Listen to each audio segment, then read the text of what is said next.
একটু জল নিয়েছিস, একটু জল নিয়ে নে, প্রোডাক্টের সাথে একটু জল মিক্সড কর।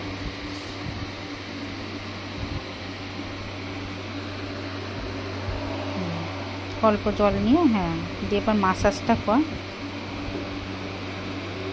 এই সাইডটা যখন করবি তখন কি করবি, ক্লায়েন্টের মাথাটা একটু হেলিয়ে দিবি, তাহলে এই জায়গাটা টান হবে। এবার তুই কর। এই যে দানাগুলো, সবুজ সবুজ দানাগুলো হাতে নিয়ে এরকম চাপ দে, চাপ দিলে পরে দানাগুলো ভেঙে যাবে। দেখ, ওই দেখ, দেখেছিস? এই দেখ আরেকটা রয়েছে, চাপ দে। অনেকের কি হয়, ঘাড়ের এই জায়গাগুলোতে না মানে কালো স্পট টাইপের পড়ে যায়, ঠিক আছে? তাহলে এখানে একবার স্ক্রাব করলে তার উঠবে না, কিন্তু স্ক্রাবটা তো করতে হবে। তাহলে কি এরকম করে করে কর, যেভাবে দেখিয়ে দিয়েছি। হ্যাঁ, একটু টাইম ধরে একটু মাসাজ কর, কিন্তু যেহেতু স্ক্রাব করা হচ্ছে আলতো হাতে রাব করতে হবে। হ্যাঁ, দিয়ে এবার চেঞ্জ কর জায়গাটা। মেকআপ করাচ্ছো? মেকআপ না, বুঝতে পারছিস তো? আবার ওদিকে যখন যাব তখন কি করব, এইদিকে ফেসটাকে ঘুরিয়ে নিতে হবে, এরকম ঘুরিয়ে নিতে হবে, দিয়ে ওই জায়গাটাকে এখানে স্কিনটাকে টান করতে হবে। টান করলে পরে কি হবে, তোর মাসাজটা দিতে সুবিধা, তাই না?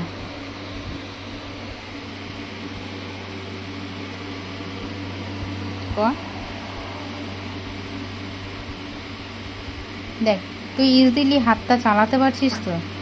একটু জল লাগবে। যখনই ফেসিয়াল করতে নিবি, যে কোনো প্রোডাক্ট অ্যাপ্লাই করলে জলটা মাস্ট ইউজ করতেই হবে। তবে অল্প অল্প পরিমাণে জল নেব, বারবার নেব। একবারে এক গাদা জল নিলে পরে কিন্তু হবে না, বুঝতে পারছিস? আরেকটা সবুজ দানা আছে এখানটায়, এই যে এটাকে ইয়ে করে দে। এই দানাগুলো না মিক্সড করে নিবি। এর কী আছে আমিও জানি না, কিন্তু এখন প্রোডাক্টের মধ্যে রয়েছে, ওর চাপ দিয়ে ভাঙলে পরে নিশ্চয়ই ওটা কোনো কাজে দেবে।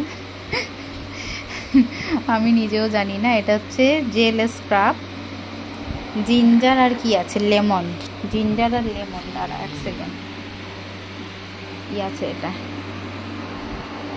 Ginger lemon face scrub gel. এটা জেল স্ক্রাব।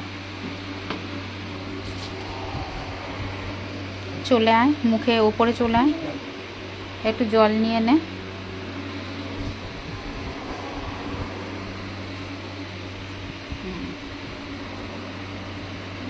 বুঝতে পারলি? স্ক্রাব করলে আমরা কি করব, আলতো হাতে মাসাজটা দেব, তাই তো? স্কিনে কোনো প্রেশার দিতে পারবো না, ঠিক আছে? বুঝতে পারলি? আগের থেকে হাতটা অনেক চালু হয়েছে তো, ডেলি প্র্যাকটিস করলে কি হয়, হাতটা চালু হয়ে যায়, তাই তো? এবার একটা রিয়েল ক্লায়েন্ট আসলে পরে, সেই ক্লায়েন্টটাকে যখন ফেসিয়াল করতে আমার এখানে আসলো, আমি তোকে বললাম যে ফেসিয়ালটা তুই করে দে, ফুল ফেসিয়াল। তুই পারবি তো করতে? পারবি ফুল ফেসিয়াল করতে? কোনো ডাউট আছে?